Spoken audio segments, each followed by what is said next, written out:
Assim, vamos abrir a Bíblia e depois que lermos o texto, vamos estar orando também por nós, por nossa família. Jonas capítulo 1, versículo 4 a 7. Com Jonas no barco, tudo vai mal. Sabia? Eu falo sempre que com Jesus no barco, tudo vai bem. Mas com Jonas no barco, meu irmão, tudo vai mal. Não seja um Jonas e não tenha um Jonas na tua vida. Vamos lá. E o Jonas aqui não é teu esposo, tua esposa não, pelo amor de Deus. Então descobri quem é o meu Jonas. Meu filho, meu esposo, minha esposa. Não entra por esse caminho não. Casou, agora não adianta jogar o Jonas fora não. Vai ficar, se for Jonas, fica com ele até que a morte os separe. Vamos lá, queridos.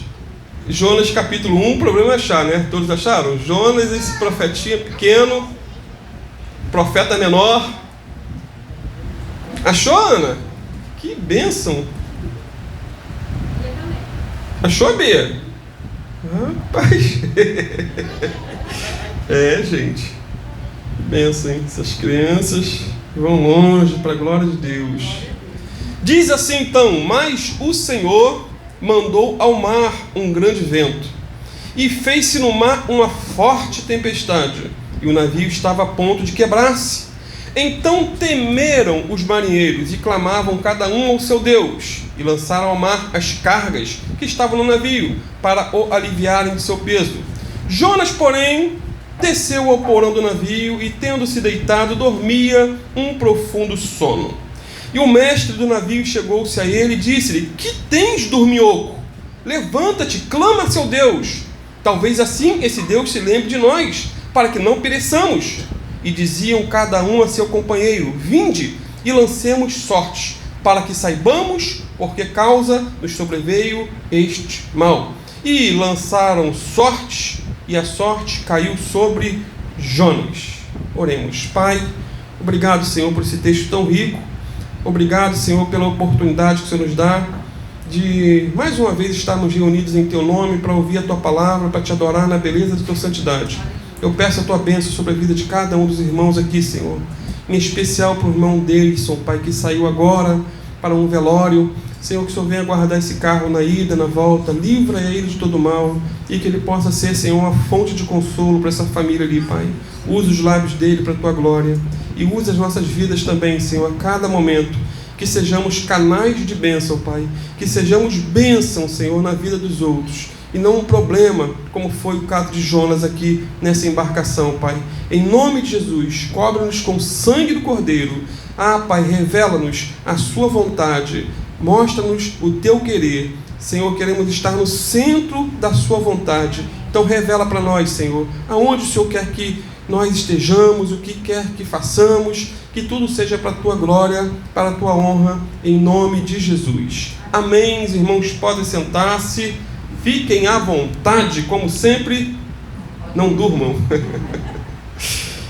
Queridos, até o versículo 3, tudo estava indo às mil maravilhas na premeditada fuga de Jonas. Não sei se você tem acompanhado, aqueles que não têm vindo, temos dado um estudo acerca do livro de Jonas. A última mensagem, Deus mandou Jonas ir para Nínive, para pregar contra a cidade de Nínive. Nínive não é uma pessoa aqui, é uma cidade, tá? E há pessoas que botam o nome do filho de Nínive, como é o caso da esposa do pastor Robson. Mas Nínive aqui era uma cidade maligna, perversa. E Deus dá uma ordem para Jonas ir pregar contra ela. E vimos nas últimas duas mensagens que era uma cidade terrivelmente má, com requintes de crueldade para os seus inimigos. E o judeu era inimigo terrível dos assírios. E em vez de Jonas ir para Nínive, ele vai para Tarsis para fugir da presença do Senhor. Ou seja, ele estava na contramão da vontade de Deus. Mas mesmo assim, aparentemente, tudo ia às mil maravilhas. Um desobediente, aparentemente, tendo resultados positivos. Quando Jonas chegou em Jope, por exemplo, o navio já estava esperando ele. Tinha dinheiro para pagar a viagem. Tudo tranquilo. O tempo estava ótimo. O sol devia estar brilhando. sem nuvens, uma fuga quase que perfeita. Como disse na última mensagem, nem sempre as coisas vão dar errado quando desobedecemos a Deus. Nem sempre. E às vezes as coisas dão errado obedecendo. Errado aparentemente. Você obedece e tem problema. Mas é possível viver em desobediência e mesmo assim tudo dá certo temporariamente. Nem sempre vamos ter apertos financeiros quando deixarmos de honrar a Deus. Na verdade, tem gente que prospera e não está nem aí para ninguém, para contribuição. E a pessoa está bom, e Deus está me abençoando, está abrindo portas, Deus está me prosperando. Mas eu digo que um crente que prospera sem ser fiel ao Senhor, sem ter desapego ao dinheiro, na verdade não é uma prosperidade. Talvez seja uma maldição, né? Porque quando o crente verdadeiro ele desobedece, ele sente na pele o resultado da sua desobediência. Como Jonas, temporariamente pode dar tudo certo, mas com o tempo a situação se aperta. Então vai para todos, jovens, crianças, honra o Senhor. Desde a meninice, pegou um dinheirinho do pai e mãe, uma mesada, não uma mesada na cabeça, né? Honra o Senhor, seja fiel. Eu vejo, já disse isso outras vezes, eu vejo Deus agindo na vida do meu filho até o dia de hoje, mesmo ele estando desviado, mas pelas contribuições, pelo coração quebrantado que ele tinha na infância. Todo o dinheirinho que ele recebia, ele tirava ali a parte do Senhor. Era um temor incrível, que ensinamos. E hoje eu vejo ele tendo resultados extraordinários, queridos. De todo concurso que ele faz, ele passa. Então eu vejo que é a mão de Deus. Temos que ensinar nossos filhos desde pequeno. Então nem sempre passaremos por tempestades na vida, por outro lado, por praticarmos algum pecado. Nem sempre o temporal vai assolar a sua vida. Se você roubar, matar, fofocar, caluniar ou odiar alguém, na verdade é possível estar fora da vontade de Deus e ainda assim ter ou ver circunstâncias que pareçam estar cooperando com você. É possível. É possível ser um homenzinho torto, no sentido genérico, de homem, mulher, jovem, crianças, ter uma vida totalmente errada e mesmo assim ter momentos de paz e tranquilidade. No entanto, mais cedo ou mais tarde, colhemos aquilo que plantamos. Mais cedo ou mais tarde, a fatura chega. Fatura sempre chega. E chegou para Jonas. Sempre chega. Isso porque Deus nunca permite que seus filhos sejam bem-sucedidos em pecar. Deus nunca permite que nós sejamos bem-sucedidos na desobediência. E Jonas é prova categórica dessa verdade. O texto que lemos diz que Deus mandou ao mar um forte vento e uma terrível tempestade, e o navio estava para quebrar-se ao meio. Então, depois de uma grande bonança, tudo tranquilo, fuga perfeita, Deus me esqueceu. Aí vem o problema, queridos. Vem a tempestade. Os marinheiros começam a clamar aos seus deuses, diz o texto, e jogaram as cargas no mar para aliviar o peso do navio. E em meio a esse caos, a esse turbilhão, em meio a esse vendaval, o que Jonas faz? Ele desce ao porão do navio e dorme um sono profundo. Ou seja, ele no meio da tempestade, ele não estava dormindo antes da tempestade, foi pego, estava lá, dormindo. Não! Ele viu um negócio feio, todo mundo lutando pela vida, jogando a carga no mar para aliviar o navio, e ele pega e desce para o porão para dormir. Ele sabia, lá dentro, eu sou o culpado. Isso aí é por minha causa, mas tô nem aí.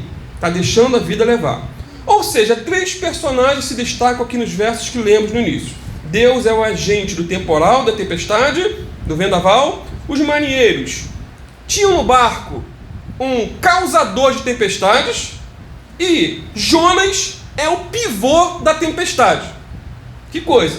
Vamos analisar com mais cuidado esses 3 personagens. Primeiro, Deus, como já dissemos, é o agente da ventania e do temporal. Versículo 4.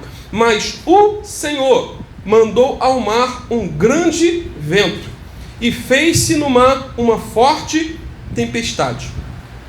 Veja que interessante, queridos. O vento e o mar estão aqui a serviço de Deus. Mas Jonas foge da vontade de Deus. Deus manda e o vento chega. Ele ordena e a tempestade cai. Isso porque Deus é soberano, e glória a Deus por isso. Ele é onipotente, onipresente, onisciente. Quando ele manda, como diz o ditado, até o diabo obedece. Obedece? Sim. Ele mandou, e o jumento falou com voz humana para repreender o profeta Balaão. Você acha que o animal pode falar? Falou. Eu creio, ponto final. Deus mandou, e os corvos levaram pão e carne para Elias, de manhã e de tarde. Foi coincidência? Não. Deus mandou, o Senhor mandou, e o profeta Elias foi alimentado, num momento de grande fome. Deus mandou, e as moscas, os piolhos, os gafanhotos devastaram o Egito, por ordem de Deus. Ele mandou, e o Mar Vermelho se abriu, e o povo de Israel atravessou a seco o Mar Vermelho. Jesus mandou, e o vento e a tempestade cessaram lá no Mar da Galileia. Ele mandou, e a tempestade foi atrás de Jonas em pleno Mar Mediterrâneo. Isso revela o quê? Que o nosso Deus criou o mundo e tudo que nele há. Mas não somente criou, mas continua atuando no mundo que ele criou. Ele continua atuando, intervindo, recompensando e punindo. Em teologia chamamos isso de teísmo cristão. Com T, teísmo cristão. Por outro lado, o deísmo, deísmo, ensina que Deus criou o mundo e depois o abandonou aos cuidados das leis naturais. É como você dar corda e deixar ali o relógio agir por si mesmo. Os pensadores deístas afirmam que Deus é como um relojoeiro, que tendo fabricado um relógio, dá corda nele e deixa-o trabalhando sozinho.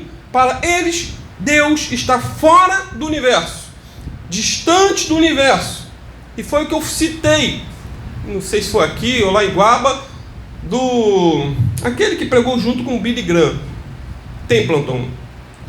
Ele virou deísta depois de um certo período da vida. Ou seja, não tinha mais certeza se Deus era presente ou não, se ele continuava atuando ou não, e depois de deísta se tornou um ateu. Cristão, de cristão pastor para ateu. Então, para o deísta, Deus é inacessível, é um Deus insensível, estando muito distante, no alto e sublime trono, mas que não está nem aí para o ser humano. Não fala, não age, não reage, não pune. Para eles, Deus não intervém na obra criada. E o livro de Jonas, porém, joga por terra esse ensino herético e afirma o quê? Sem rodeios, que Deus, apesar de ser o Criador dos céus e da terra, continua no controle de todas as coisas, intervindo, curando, salvando, recompensando, punindo e também cuidando. Isso porque Deus tem cuidado de nós. Amém. Você tem sentido o cuidado de Deus? Deus tem cuidado de nós. Então toda a natureza está o quê? À disposição do Deus a quem servimos. O interessante é que Deus não estava mais falando com Jonas por meio da palavra, como foi o versículo 1. Veio a palavra ao profeta Jonas. Deus não está mais falando com Jonas por meio da palavra, mas sim através de suas obras. O mar, o vento, a chuva, o trovão, os marinheiros que jogaram os dadinhos ali para descobrir qual a causa do problema. Deus está falando com Jonas através do grande peixe que vai engolir ele mais à frente. Então, o poeta William Cowper declarou certa feita que Deus se move de maneira misteriosa a fim de realizar seus prodígios. Diz mais, ele coloca seus passos no mar e cavalga sobre a tempestade. Esse é o Deus bíblico, um Deus que ama, mas corrige, um Deus que cuida, mas disciplina. Agora, por que Deus mandou essa tempestade atrás de Jonas? Eis a pergunta. É claro, o óbvio é porque ele estava fugindo do chamado de Deus. Irmãos, é melhor viver como ateu do que como um cristão fujão. É melhor virar ateu de vez do que ser crente meia boca. Isso porque um servo de Deus, na rota de fuga, é um causador de tempestades. Ele é extremamente perigoso. E é pior do que um ateu. O ateu, ele é sincero naquilo que ele crê. Ou seja, não creio. Como o Sacani, né? Não sei quem já ouviu falar dele, é ateu. Eu sou ateu. Eu não creio nesse negócio de que é muita informação. Não creio que haja um ser divino. Mas é sincero. Agora, existem muitos ateus práticos. Que Deus nos guarde e nos livre disso. Então, sem violar o livre-arbítrio de Jonas, Deus moveu o quê? O céu e a terra para que a sua vontade prevalecesse tanto na vida de Jonas, como também no seu propósito de evangelizar Nínive, porque havia uma missão para Jonas. E a missão era o outro. Era gente. Deus ama a todos. Deus amou o mundo. E já desde o Antigo Testamento, a obra missionária, ela está queimando no coração de Deus. Até porque enviou seu filho como missionário para morrer a nossa morte. E Jonas é enviado a Nínive, porque Deus não tem prazer na morte do ímpio. E mais à frente veremos que a pregação dura de Jonas converteu toda uma nação. E esse era o propósito de Deus. Mas Jonas não queria isso. Jonas queria que eles morressem queimados, fossem todos para o inferno. Essa era a vontade dele. Então, a evangelização do mundo é efetuada por agentes humanos. Nós, eu e você. Deus dispõe de todos os recursos. E se o servo humano recusar a chamada divina, Deus se servirá de outro. Mas que possamos cantar aquele hino, que não parte de nós, o seu espírito. Que não seja necessário, preciso que outra geração se levante e vá avante. Mas que possamos nós cumprir aquilo que Deus nos chamou para fazer. Talvez a sua obra não erre lá fora. Não é como o Manu está agora no Pernambuco, no sertão, como a Joy estará indo por um mês, um experimento, uma experiência. Talvez a tua chamada não é como o missionário Jefferson, que está há mais de 10 anos no Níger, ou o missionário Alan na Indonésia, ou o pastor Alan, né, em Minas, em Alfenas, dali, abrindo frentes de trabalho missionário. Talvez a tua chamada é como dona de casa, orando, intercedendo. A maior obra missionária talvez seja cuidar de seus filhos. Me faz lembrar de um pastor, de uma irmã que queria fazer a obra de Deus, virou o pastor Billy Graham. Pastor, tem que fazer a obra de Deus, tem. Não, minha irmã, a tua obra de Deus é teus filhos. Cuida da tua casa. Esse é o campo missionário que eu te dei. A pessoa quer fazer grandes coisas, mas Deus não olha como o homem olha. Deus olha às vezes pequenas coisas aparentemente para o homem, mas para ele é relevante. Então, Deus dispõe de todos os recursos, e se o servo humano recusar a chamada divina, Deus vai levantar outro. E o único a perder nessa negociação, por assim dizer, é o próprio desobediente, né? Portanto, a graça de Deus, eu sempre digo, ela é irresistível. Tem uma visão teológica que diz que a graça de Deus é irresistível. Quando Deus chama eficazmente, e querendo ou não, a pessoa vai cumprir a vontade de Deus. Não penso assim. A chamada de Deus, né? A graça de Deus é irresistível, mesmo Deus sendo soberano. Até porque Deus não coage ninguém a servi-lo. Deus não coage ninguém a amá-lo e nem a obedecê-lo. Deus não força ninguém a vir à igreja, a ler a Bíblia, a orar, a jejuar. Deus não força ninguém a contribuir. Cada um faz porque obedece à voz do Espírito Santo no seu coração. Obedece ou não. Agora, quem obedece será honrado pelo Senhor. E quando fugimos da vontade de Deus, mais cedo ou mais tarde, a tempestade irá nos alcançar. Mais cedo ou mais tarde, a viagem tranquila pode se tornar tenebrosa. Sempre que o crente deixa de obedecer a Deus, em vez de bênção, torna-se maldição. Sempre. Isso me faz lembrar de um missionário que eu conheci, um missionário desviado essa semana. Comentei com o Biano e comentei com o Manu. Ele veio da Argentina em 2018 com R$100, veio como missionário para o Brasil e hoje está totalmente desviado e acha e tem um conceito de Deus como um Deus tirano, um péssimo patrão, do tipo daquele que te manda para o campo para sofrer e não te dá nenhum suporte financeiro, ajuda, ao ponto dele falar que teve momentos de passar fome e não via assim uma luz no fim do túnel. E eu falei com ele: meu irmão, tá vendo aqui? Eu estava na obra, eu não vivo da obra. Eu estou aqui pintando, ralando nesse sol, queimado, todo sujo. Então, nossas mãos, o apóstolo Paulo teve momentos que não teve recurso financeiro, ele foi fabricar tendas. Então, eles lá na base missionária, lá de Manu, lá, eles ensinam sempre isso. Meu irmão, faltou recursos, vamos trabalhar, vamos fazer alguma coisa, vamos reinventar. Assim é a vida. E eu falei com ele: imagine se o apóstolo Paulo pensasse como você, esse missionário. Aí eu fui na lata, né? A mensagem estava fresquinha, que eu preguei aqui ou lá em Guaba, não lembro quem, prega tanta coisa, né? Combati o bom combate, terminei a carreira e guardei a fé. Imagine se Paulo pensasse como você. Paulo estava preso, com as costas todas lanhadas, cheio de cicatriz, pobre, abandonado, não por Deus, mas pelos homens. Mas mesmo assim ele viu a vida como um bom combate, tinha completado a carreira e guardou a fé em meio às tribulações. Por quê? Às vezes é fácil guardar a fé quando tudo vai bem, mas ele guardou a fé estando preso, pobre e abandonado. Aos olhos humanos, um derrotado. Aos olhos humanos, não venceu na vida, mas aos olhos de Deus, um campeão. Eu falei para ele: se Paulo pensasse como você, ele tinha se desviado. Porque a obra de Deus não é promessa de vida fácil, com uma oração Deus vai mandar corvo para enviar carne e pão. Deus pode, mas ele tem o tempo dele, o propósito dele e a maneira dele. E não sou eu que vou ditar as ordens. Manda quem pode, obedece quem tem juízo.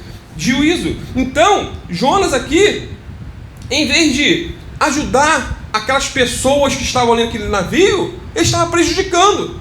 Estava sendo que um problema, um peso. Em vez de ser um aliviador de tensões, Jonas estava sendo um provocador de tragédias. Que Deus tenha misericórdia de nós, que não sejamos um Jonas, na nossa família, no nosso trabalho, na nossa repartição. Simplificando, todo crente na rota da fuga de Deus é uma ameaça, pois não apenas vive debaixo da tempestade, mas a sua vida é a própria causadora da tempestade. Por outro lado, é possível estar no centro da vontade de Deus e mesmo assim passar por tempestades. Aí é o outro lado da história. Porque a tempestade em si não quer dizer que você esteja ou não fora da vontade de Deus. Não. É possível ser generoso com nossos recursos e enfrentarmos tempestades financeiras. Não é como muitas igrejas pregam: meu irmão, dê seu tudo que Deus vai te dar 3 vezes mais. Até quem esteja vendendo aí é o que? Água, areia do Rio Jordão. Em Maricá, gente. Vocês viram isso aí? Viram não? Está vendendo areia do Rio Jordão de Israel. E pegaram ele pegando areia aqui, um pastor pegando areia aqui na praia de Maricá e dizendo que era de Israel. Com promessas. Com certeza é a negociata. Leva que Deus vai abençoar a tua vida, vai te prosperar. Irmão, quanta picaretagem. E talvez a igreja lá deve estar lotada. Que tem gente que gosta disso, irmão. Se você botar um corredor de sal aqui na igreja, meu irmão, você vai lotar. Vai lotar. Botar uma arca da aliança aqui. O povo gosta de ser enganado. Aí é que acho que o Paul Washer diz: meu irmão, eles se merecem. Tanto os membros como o pastor, ou o falso pastor. Se merece. Junta o útil e agradável. Junta o ambicioso com o ambicioso. Um faz a promessa de prosperidade, o outro acredita, e só quem ganha é o trambiqueiro, é o pastor, é o miserável. Então, é possível cumprirmos o ID do Senhor e ao mesmo tempo passar por grandes aflições. É possível estar no centro da vontade e passarmos por problemas. É possível obedecer ao chamado de Deus para pregarmos em lugares ou épocas que não se pode pregar e mesmo assim sermos perseguidos, caluniados e até mortos. Porque se eu falasse aqui que obedecer é sinônimo de vitória, de que tudo vai dar certo, que seu casamento vai bombar, que a sua vida material vai explodir, que Deus vai abrir literalmente as comportas dos céus e vai ter tanto dinheiro que você não vai ter como dar conta, eu estaria mentindo. Porque nós vamos ver na Bíblia que pessoas obedeceram e passaram por provas, que pessoas na história obedeceram e foram mortas. O que não podemos é questionar a bondade de Deus na hora do sofrimento. Hermann Lang, um missionário, como muitos outros da sua época, foi preso. Interrogado, era um jovem. Interrogado, julgado como criminoso e condenado a morrer por fuzilamento, por obedecer a Deus. Ou seja, ele enfrentou uma grande tempestade, não por estar como Jonas, na rota da fuga, mas em obediência. Porém, em vez de questionar a bondade de Deus, Hermann Lang manteve o olhar firmemente focado na eternidade. No seu último dia de vida, escreveu uma carta de despedida para seus pais, dizendo o seguinte: quando essa carta chegar às suas mãos, não estarei mais entre os vivos, já estarei partido. Aquilo que por muitos meses ocupou constantemente nossos pensamentos, nunca nos deixando livres para divagar sobre outros assuntos, está agora para acontecer. Se vocês me perguntarem, a carta para os pais, como estou por dentro, posso apenas responder: primeiro, estou com ânimo jubiloso, e segundo, estou com muita esperança. Em relação ao primeiro sentimento, significa que hoje termina todo sofrimento, toda aflição terrestre para mim, e Deus limpará dos meus olhos toda lágrima. Que consolação, diz ele, que maravilhosa força emana da fé em Cristo, que nos precedeu na morte. Coloquei minha fé nele, e hoje, nesse dia marcante, minha fé está mais firme do que nunca. Tempestade, por obedecer a Deus. No dia da morte, ele manda a carta para os pais. Quando chegasse a carta, ele já teria morrido. Em relação ao segundo sentimento, ou seja, a esperança, esse dia representa o mais magnífico momento da minha vida. Tudo que fiz, tudo pelo que lutei e concluí até agora, no fundo foi direcionado para esse objetivo, cuja barreira transporei hoje. As coisas que o olho não viu e o ouvido não ouviu, nem subiram ao coração do homem, são as que Deus preparou para os que a amam. 1 Coríntios 2,9. Até nosso próximo encontro lá em cima, da presença do Pai das Luzes, seu jovial Hermann Lang. E assim, queridos, esse jovem foi fuzilado, enfrentou uma grande tempestade, não por desobedecer a Deus, e sim por obedecer ao chamado de Cristo. Jonas, porém, aqui está no olho do furacão, não por obedecer ao Senhor, mas por fugir, correr e desobedecer. Irmãos, não existe ninguém mais sujeito às tempestades da vida do que um servo de Deus que sabe o que deve fazer e não faz. Ele sabe, ele não tem dúvida, ele tem convicção do seu chamado, mas não faz. O pior de tudo é que ele não sofre sozinho. Não sofre sozinho, a família sofre, os amigos sofrem, a igreja sofre. E no caso de Jonas aqui, quem está sofrendo é os seus companheiros de embarcação. Está todo mundo no mesmo barco sofrendo uma tempestade terrível. Eles não tinham nada a ver com a desobediência de Jonas, mas sofreram juntos. Portanto, aqui começa o drama do capitão do navio e de seus marinheiros. O drama do capitão do navio e seus marinheiros. Qual era a missão deles? Do capitão do navio, dos marinheiros, da tripulação? Simplesmente levar os passageiros, a tripulação e a carga até seu destino. Essa era a função deles, né? Eles tinham simplesmente que sair de Jope e ir ao sul da Espanha, em Tarsis, com todos os passageiros são e salvos. Essa era a missão deles. Eles eram pagos para isso. Mas alguém que estava fugindo de Deus entrou naquele barco e o problema veio junto. Que situação, né? E eu costumo dizer que com Jonas no barco vai tudo bem, como já disse no início. Mas com Jesus no barco vai tudo bem, mas com Jonas no barco tudo vai mal. Podemos dizer que o barco aqui simboliza a igreja visível, queridos. Igreja visível, que nós vemos. E quando alguém, que está em desobediência a Deus entra nessa igreja, traz consigo o problema. Traz. E vemos igrejas problemáticas por conta disso. Precisamos conhecer a história de quem está entrando. Às vezes a pessoa recebe todo mundo, e às vezes a pessoa saiu de determinadas igrejas, saiu em rebelião, saiu com problemas com o pastor, saiu com problemas com irmãos, e entra no nosso barquinho e traz problemas. Então precisamos conhecer sua história, seu currículo, porque ele saiu da última igreja. Se possível, usar mais isso em prática, conversar com o último pastor, saber o que aconteceu, qual a problemática, se saiu debaixo da bênção, se saiu na maldição, na rebelião. Enfim, todo cuidado é pouco, antes de admitir alguém em nosso barco, ou melhor, em nossa igreja. Agora veja que interessante, o capitão do navio não sabia que alguém estava fugindo de Deus, que alguém que estava fugindo de Deus entrou no seu barco. Ele não sabia. Mesmo assim sofreu as consequências, não foi? Ele não sabia, ele não era desobediência, ele estava cumprindo a missão dele. Mas sofreu. Ele não era desobediente. Não conhecia o desobediente Jonas, mas sofreu por deixar entrar em seu navio um desobediente.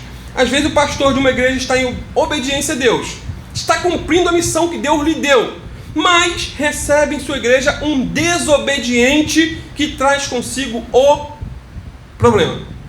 Deus tenha misericórdia de nós. Já temos problemas demais para receber mais. O navio aqui também pode simbolizar, queridos, a nossa vida. E eu te pergunto, que tipo de pessoas você tem permitido entrar em seu barquinho, em sua vida, em seus relacionamentos, em seus contatos, nas redes sociais? Irmão, um pouco de fermento leveda toda a massa. Dependendo de quem nós permitamos entrar na nossa vida, pode gerar um problema sério. Com quem você pensa em namorar ou casar, vê a pessoa, não, pastor, ele vai se converter. Vai nessa. Vai nessa. Que tipo de pessoa você tem permitido entrar em seu ministério? Irmãos, um Jonas em nossa vida pode nos prejudicar e nos levar ao fundo do poço. Pode. Como já disse, o capitão do navio não era um desobediente, mas aceitou em seu navio um desobediente que trouxe prejuízo para todos. E na próxima oportunidade nós vamos estar falando o que esses marinheiros fizeram para se livrarem dessa tempestade, ou o que eles fizeram em meio a essa tempestade. Tomaram algumas atitudes, e as atitudes foram afunilando até chegar ao pivô do problema, a causa do problema, que foi o profeta fujão. Então não seja um fujão, seja um obediente. Diga, Senhor, eis-me aqui, envia-me a mim. Eu quero ser canal em tuas bênçãos, de suas mãos. Eu não quero ser um Jonas, eu não quero levar problemas para onde eu for. Eu quero ser um abençoador, assim como Paulo, que também enfrentou uma grande tempestade, lá em Atos 27. Eram 286 passageiros. Ele estava indo para Roma ser julgado por Nero. Mesmo assim, enfrentou uma tempestade. Mas ele foi um homem que abençoou toda aquela população, todos aqueles passageiros. E ninguém se perdeu. Todos chegaram são e salvos na ilha de Chipre, ou Malta, e ali depois foram para Roma, porque havia um homem de Deus ali trazendo bênção e não maldição. Vamos ficar de pé? Vamos estar orando? Santo Deus, em nome do Teu Filho Jesus, Te louvamos, Senhor, porque até com Jonas aprendemos, Pai. Aprendemos a não errar. Aprendemos, Senhor, que nem sempre quando tudo estiver calmo, sereno e tranquilo, isso quer dizer que estejamos no centro da Tua vontade, e nem quer dizer também que quando estivermos no olho do furacão, que estejamos em desobediência. Que o Senhor venha falar conosco, Pai, nos mostrar onde estivermos errando, nos colocar no prumo, no centro da Tua santa vontade, Pai. Guia nossos passos, Senhor, em teus caminhos, para que as nossas pegadas não venham a vacilar, Pai. Ajuda-nos a tirar lições e mais lições nesses textos que temos meditado, Pai, nesses últimos dias, na vida de Jonas. Pai, que possamos aprender com o erro dos outros e não sermos tolos o suficiente para não aprendermos nem com os outros, nem com os nossos próprios erros, Senhor. Toma conta de nós, guia-nos, dirige-nos, abençoa-nos, sê conosco. Abençoa, Pai, esse dia, o nosso almoço. Abençoa essa noite de Natal, Pai, aqueles que vão estar reunidos com a família. Pai, que tudo venha contribuir, Pai, venha cooperar, venha estar, Senhor, sendo bênção, que possamos ser bênção aonde formos, Pai. Nessas reuniões familiares, que sejamos uma bênção ali ao orar, ao conversar, ao dialogar, Pai, que sejamos instrumento de bênção nas Tuas mãos. É que eu te peço nessa manhã, Pai, no nome santo e bendito do Teu santo Filho Jesus. Muito obrigado por tudo, Pai. Fica conosco, em nome de Jesus.